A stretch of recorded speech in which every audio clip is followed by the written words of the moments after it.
We have something new and exciting for you here today on the channel. Drop a like if you're ready for this in-depth review, and let me know in the comments if you're excited for Zoomrig's MyAlienDad Omni-Man. Now this comes in two separate packages. This is the first package that holds the sort of generalized figure.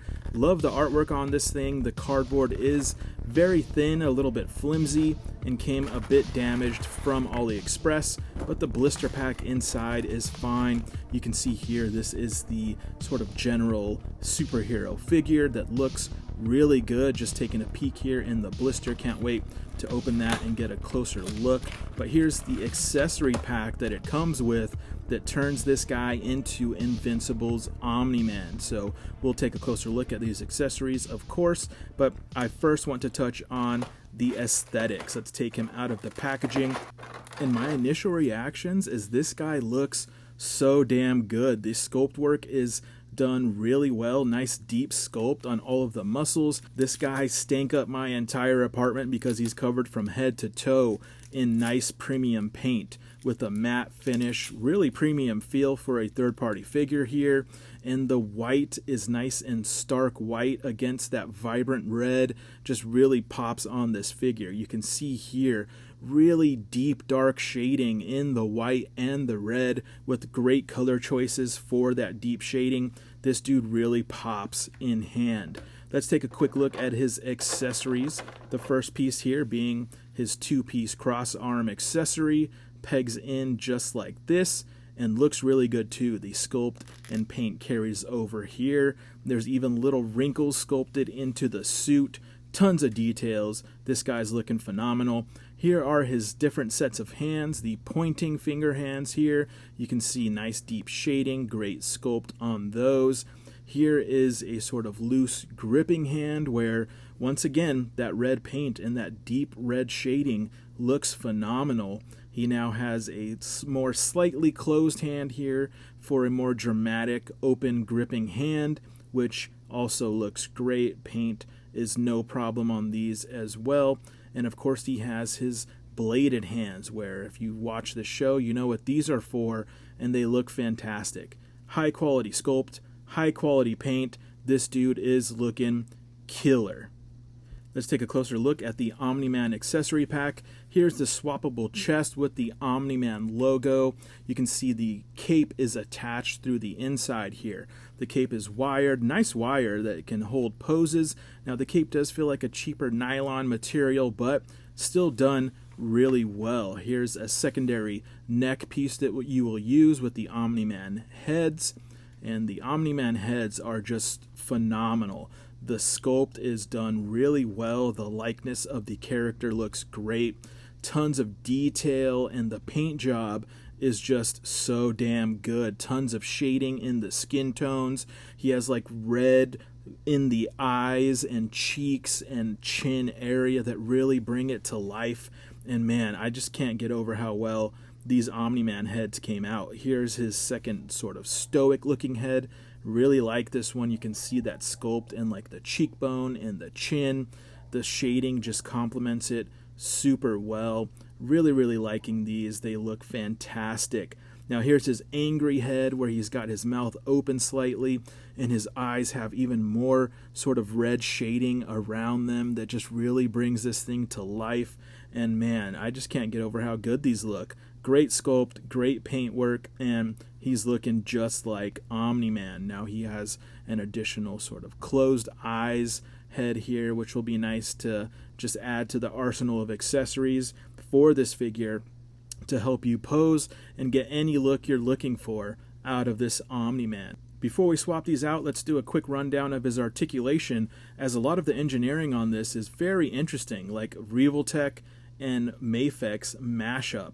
Now the neck here is very Revoltech-like. You have the double ball peg on the top and bottom, which gives this a lot of range. You get a little bit of gappiness at the base of this neck piece, but you can see here it looks up and down quite a bit, left and right. You get a lot of free motion out of this neck piece here, which really reminds me of Revoltech figures. Now his butterflies and shoulders get up to here, not a ton of range, and you'll see it's very interesting mashup of something that's somewhat like a Revoltech and Mayfix style butterfly and shoulder joint. You get nice 360, but this one wanted to pop out constantly, sort of a small ball peg that pops into that shoulder there that did not want to stay put. He has an upper bicep swivel that is somewhat limited based on his sculpt, and he also has double jointed elbows that unfortunately don't get a ton of range. These are double jointed, but they get 90 degrees and that's about it. So they feel honestly a lot more like a single jointed elbow. I've seen figures that get better range with a single jointed elbow, so that is a bit disappointing.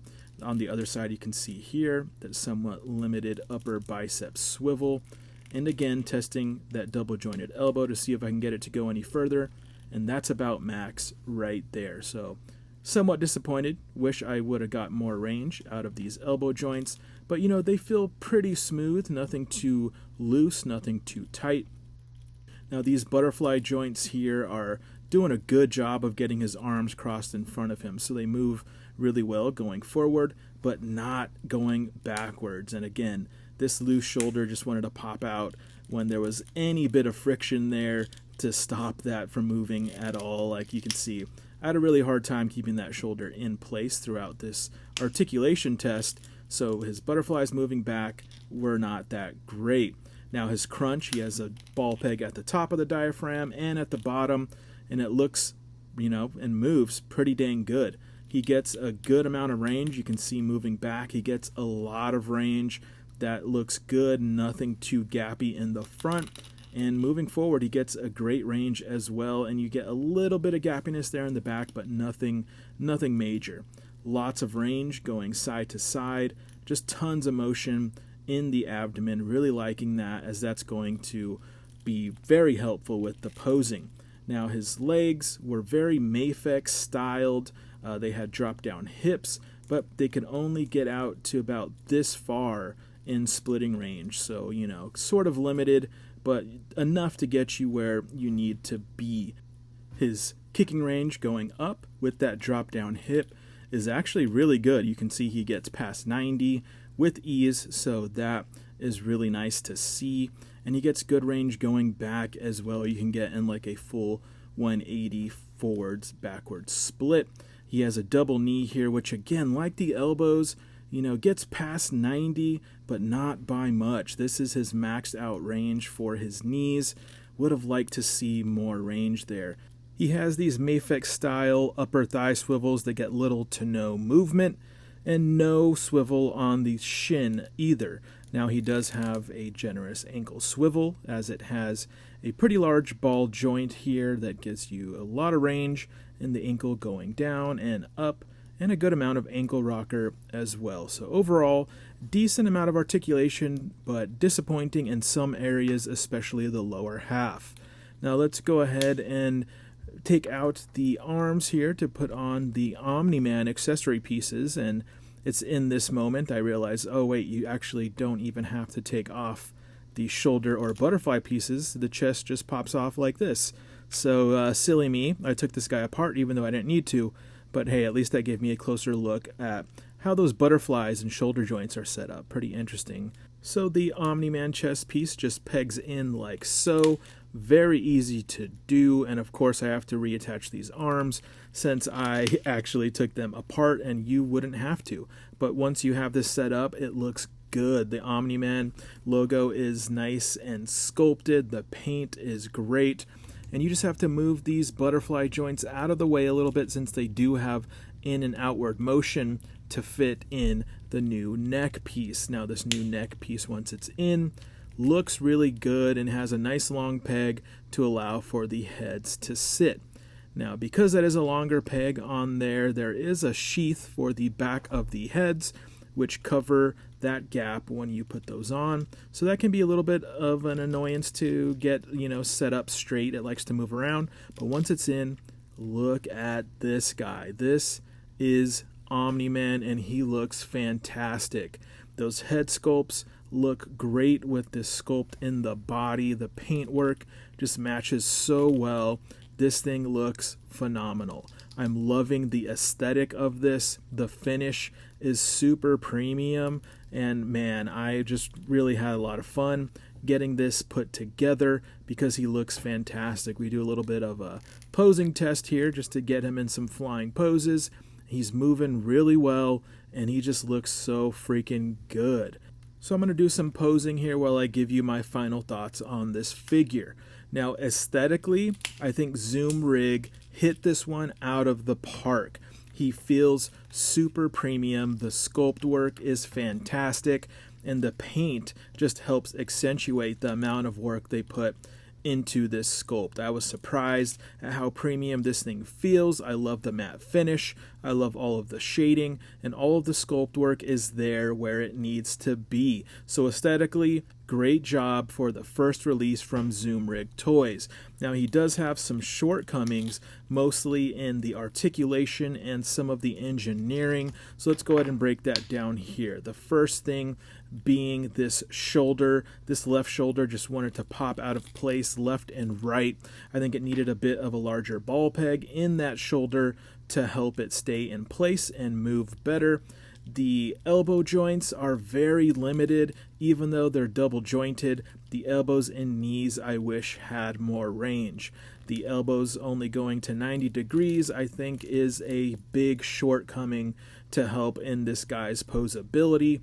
But overall, I think he does really well in his posing with what he has because he moves so well, and actually the ab crunch and the articulation in his abdomen I think helps make up for his shortcomings elsewhere. As you can see here, you can get him into any of these sort of classic action poses. I just wish in some areas the engineering was done a little better. Because of how premium this guy looks and feels, if they would have spent a little extra time on the knees, adding some extra swivel in the thighs or the shin, maybe improving on those shoulder joints, would have taken this thing to the next level. Accessories wise, I think it would have been cool to include some effect pieces, some punching pieces, some like blast effect pieces.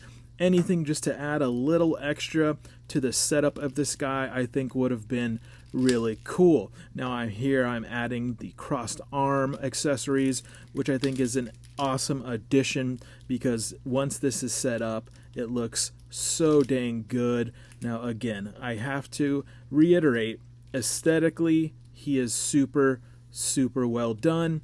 I just wish some of this engineering was a little bit better. Now that's being nitpicky, some might say, but I do enjoy a figure that can pose and move in any which way you want it to, and this guy is just lacking a little bit here and there. Now that's sort of keeping him from being a perfect figure in my mind, but for a first release from Zoomrig Action Figures, I think this is extremely solid. But thanks guys for spending some time with me here today, and again, let me know down in the comments if you're wanting to pick this guy up. He's starting to sell already for $100 plus, so get in early on these Zoomrig releases.